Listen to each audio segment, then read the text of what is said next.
Fidèles téléspectateurs de Congo 26 Télévision, merci de nous rejoindre pour vous informer. D'abord, les titres de ce journal dominé par l'actualité sportive. Triomphe des Léopards face aux Reggae Boys de la Jamaïque. La République démocratique du Congo s'offre l'entrée en Coupe du Monde 2026, 52 ans après sa première participation en 1974.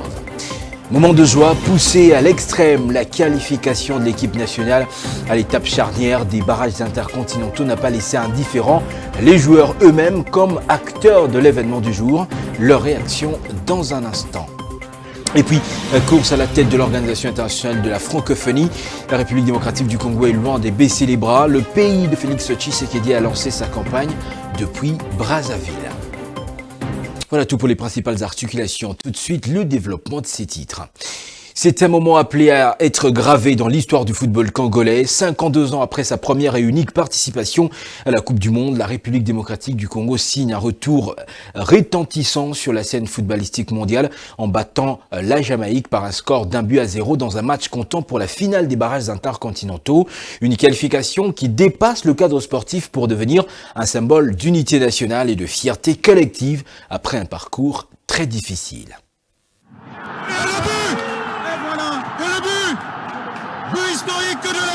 Portée par une nouvelle génération talentueuse, disciplinée et déterminée, la sélection congolaise a su renverser les pronostics.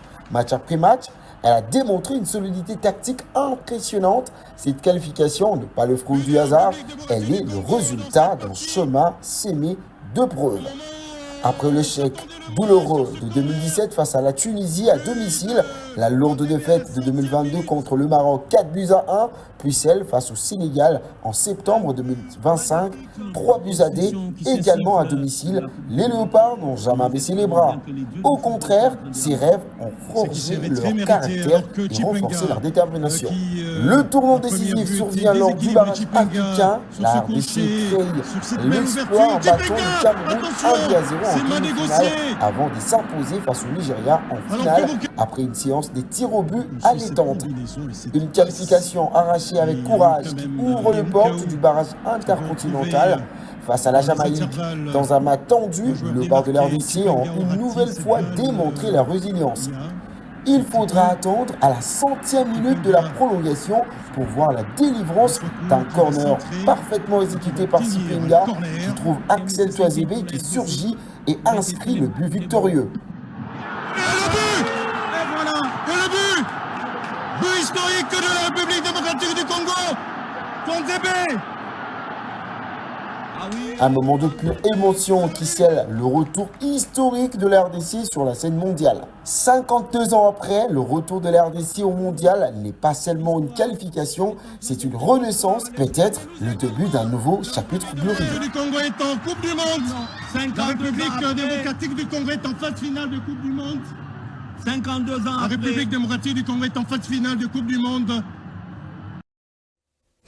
Suite à cette victoire de Léopard contre la Jamaïque, joueurs, staff technique et autorités sportives, notamment le ministre de Sport et Loisirs, saluent un travail collectif remarquable et dédie cette qualification au président de la République, chef de l'État, Félix-Antoine Tshisekedi Tshilombo.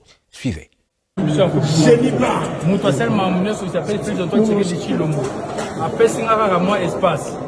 Tant que moi na malonga na sali musalo moi na malonga c'est pas ça bon moi la attaque na zwaki à une semaine 2 semaines to tinda bo ba sala enquête to sala bo la kimbongo bo sala bo to baki mabolongo na c'est mon président m'a soutenu, on est là, on a pu gagner, on ramène quelque chose d'historique, ça fait 52 ans, aucun des présidents passés n'a pu le faire. Tout doit être à toi. Chancel a eu 5 ans à attaquer le ballon. A attaqué le ballon, le Chebi, donc gagner le match ici. Liboumou. Là, vraiment, étalingate, biocotica, nango. Bon, c'est que dans son akin, bon, fête bandaka. Bon, et ça, bon, biso dozo mon abilo kozo, ezo le kakuna, dozo se palaté, de boy que biloko continuer. Bon, je crois que biloko est même moins peu dans le pays. C'est ça. Aujourd'hui, on a la Coupe du Monde ou pas? Peu importe la manière. Donc, comme je l'ai dit à Chancel, plus le combat est difficile, plus la victoire est belle. Aujourd'hui, on a mis le football congolais sur la carte du football mondial. Donc voilà, je suis fier de mes compatriotes et j'espère qu'on va aller là-bas avec des ambitions. Merci à tous. Cette victoire, elle est pour tout le peuple congolais. C'est vrai qu'on a galéré, on a eu du mal pendant toutes les qualifications, pendant toutes ces années où la sélection n'était pas à la place qu'elle méritait. Et aujourd'hui, c'est chose faite. Donc merci au peuple congolais. De pouvoir donner cette joie aussi à tout le pays, c'est très fort pour nous. On l'a toujours eu à cœur depuis toutes ces années d'essayer de donner un peu de joie malgré les circonstances au pays. Aujourd'hui, j'espère que le peuple est heureux. Non, je ne suis pas d'accord. Il y a un adversaire. Le match, il est difficile, les conditions sont difficiles. La pression aussi est forte des deux côtés. Et le football, on est des humains. On travaille beaucoup pour faire le meilleur match possible. Mais c'est aussi la gestion des émotions, la gestion de la pression, la gestion des situations du match de l'adversaire. Et aujourd'hui, on a réussi à gagner. Le plus important dans les matchs à élimination directe, c'est de gagner. Et aujourd'hui, on a gagné. Dans le même chapitre, après l'exploit majeur et historique des hommes de Sébastien Desabre sur la pelouse verte de Guadalajara au Mexique face à la Jamaïque, au-delà de la liesse de joie, les félicitations fusent de partout. Cette fois-ci, c'est le président de la Fédération internationale de football FIFA qui joint sa voix à celle déjà prononcée. Gianni Infantino, conscient des efforts fournis par la République démocratique du Congo depuis des décennies pour s'offrir un ticket à la Coupe du Monde, se montre séduit par la détermination des joueurs congolais, tout en appréciant les talents exprimés. Il rappelle l'engouement attendu dans quelques mois pour l'ouverture de la grande fête du football réunissant toutes les nations du monde. Suivez-le. Félicitations aux léopards de la République démocratique du Congo. Vous étiez si proche d'y parvenir ces dernières années et votre admirable persévérance est enfin récompensée. Nous sommes enchantés que vous participiez à la Coupe du Monde de la FIFA, la plus spectaculaire de l'histoire, au Canada, au Mexique et aux États-Unis. Félicitations, bravo et à tout bientôt. Bye. Un autre chapitre à présent, la série des rencontres diplomatiques à Kinshasa. La République démocratique du Congo intensifie ses efforts pour faire élire sa candidature Juliana Lumumba au poste de secrétaire général de l'Organisation internationale de la francophonie. Cette dernière, présentée par la ministre déléguée à la francophonie et à la diaspora de la RDC au président Sassou Nguesso pour son soutien à sa candidature, convainc de par sa philosophie d'une francophonie plus inclusive et solidaire, tournant vers le peuple pour une redynamisation de l'organisation. L'élection se tiendra le 15 et le 16 novembre 2026 lors du prochain sommet de l'Organisation internationale de la francophonie à Cambodge. Écoutez tour à tour les ministres délégués et la candidate de la République démocratique du Congo au poste de secrétaire général de l'Organisation internationale de la francophonie. Nos deux pays sont une seule et même famille.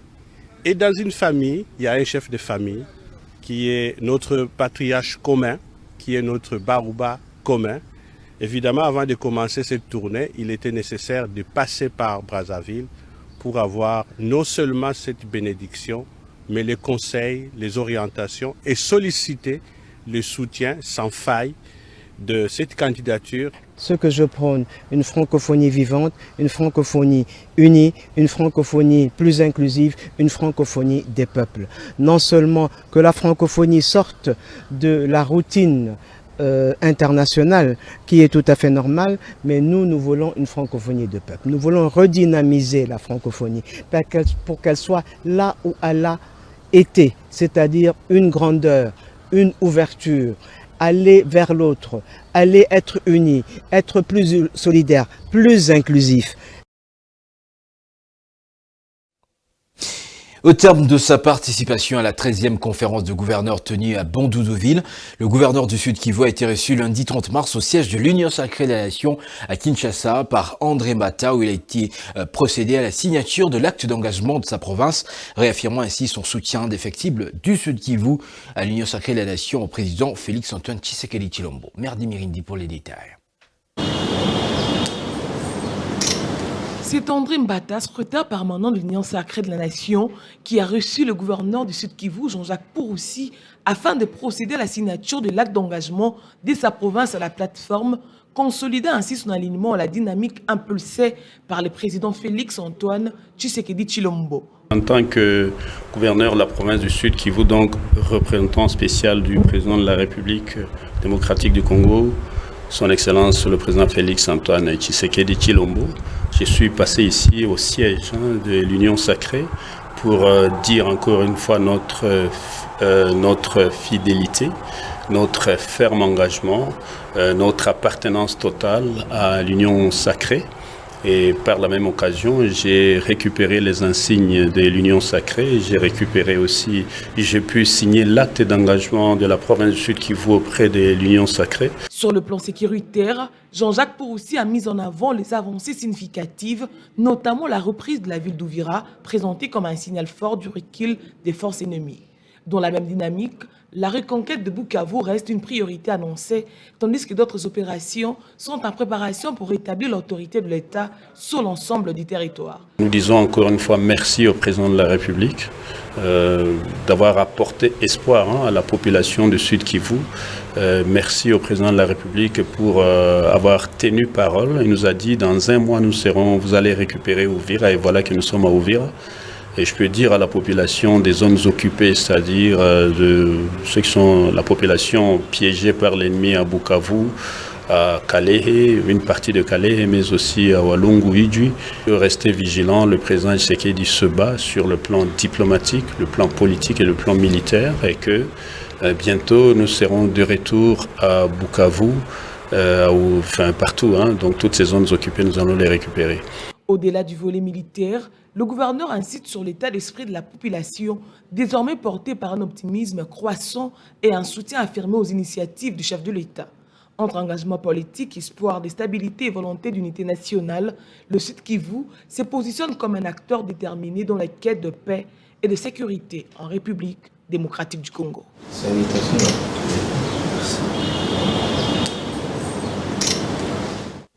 En province, confrontée à la crise humanitaire permanente liée à l'insécurité née de l'activisme des groupes armés, la province de l'Ituri fait l'objet des préoccupations du Programme alimentaire mondial PAM. C'est ce qui explique le bien fondé de la rencontre à Bunia, mardi 30 mars 2026, entre le directeur adjoint de cette agence onusienne et le gouverneur militaire Johnny Luboyan Kachama. Les discussions entre les deux personnalités ont tourné autour des solutions idoines à apporter aux déplacés et aux réfugiés vivant dans cette partie du pays. Tony Nzolameso pour le compte-rendu. Dans le cadre d'apporter des solutions durables aux problèmes humanitaires, les directeurs adjoints du Programme alimentaire mondial PAM, au cours d'un tête-à-tête avec les gouvernants militaires de l'Ituri, a promis une assistance aux déplacés et réfugiés se trouvant dans cette province. Je suis ici pour voir ce qui se passe en Ituri. Je suis ici aussi pour voir comment on peut assister différemment les populations au travers des programmes de solutions durables et comment on peut assister notamment les réfugiés et les déplacés.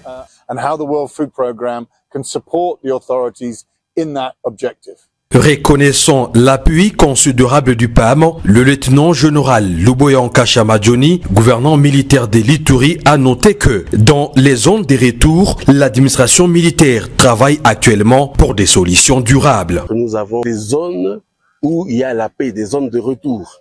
Et donc, pour cela, nous sommes en train de travailler et nous avons même commencé pour les solutions durables, pour voir comment est-ce que ces populations-là peuvent se développer. De manière particulière, en cette fin du mois de mars dédié à la femme, le gouvernement militaire de l'Ituri a demandé à celle-ci de passer partout où elles vivent, rien que des messages ayant trait à la paix. Objectif, voir l'Ituri se pacifier complètement à travers la réconciliation et le pardon sincère. Œuvre du feu professeur Malembe Tamaniak, fondateur de l'Université des sciences de l'information et la communication UNIFIC, ex-IFACIC, le magazine Malembe Africa Horizon est là, quelques mois après le décès de l'érudit. Il traite des sujets variés avec les professionnels du métier, un support approprié pour votre lecture. En quête d'une information qui a du sens, découvrez Malembe Africa Horizon. Plus qu'un magazine, c'est une immersion au cœur des enjeux de la République démocratique du Congo. Retrouvez des thématiques sculptées par des spécialistes et une information puisée directement à la source. Malembe Africa Horizon, c'est la vitrine de la RDC, la visibilité de ceux qui la servent, le carnet de santé de nos entreprises publiques et le portrait de leurs gestionnaires. Des grands dossiers et des hommages vibrants aux dignes fils du pays.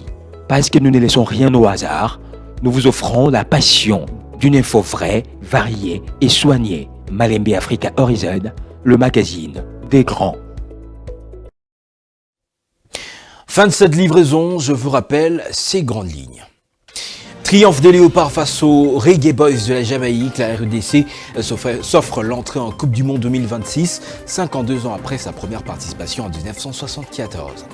Moment de joie, poussé à l'extrême, la qualification de l'équipe nationale à l'étape charnière des barrages intercontinentaux n'a pas laissé indifférent les joueurs eux-mêmes comme acteurs de l'événement du jour. Leur réaction, vous les avez suivies dans ce journal. Et puis, course à la tête de l'OIF, la République démocratique du Congo est loin de baisser les bras. Le pays de Félix-Antoine Tshisekedi Tshilombo a lancé sa campagne depuis Brazzaville. C'est complètement terminé pour ce journal. Merci d'avoir regardé sur la chaîne de l'Unité nationale. Vous le savez, Congo 26 Télévision. Mesdames, Messieurs, bonsoir.